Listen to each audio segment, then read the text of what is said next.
Creepypastas are great, but does anyone have any good true creepy stories?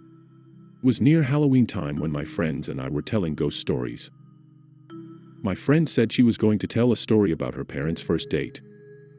She said she didn't like telling the story, since it was actually true, but we prodded her on.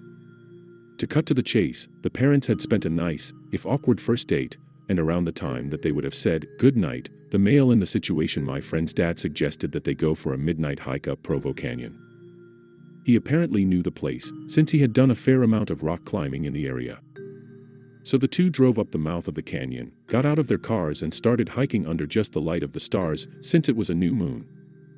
At some point, he starts getting a bad feeling, since the pathway ahead, which would pass under some trees, would be dark, and because it was getting to be quite late.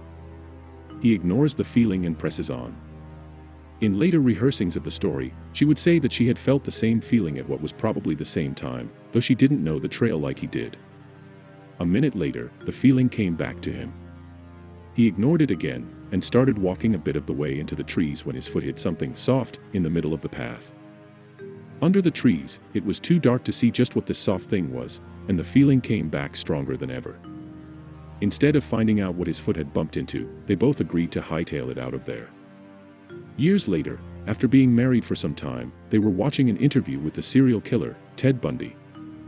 In response to a question asking him to describe the time that he felt the closest to being caught, he explained about the night that he lured a girl into Provo Canyon, and had just killed her when he heard some people coming up the trail. He explained how he hid in the trees just in time, only to watch some guy walk right into the body, and for some reason, just turn around and walk away.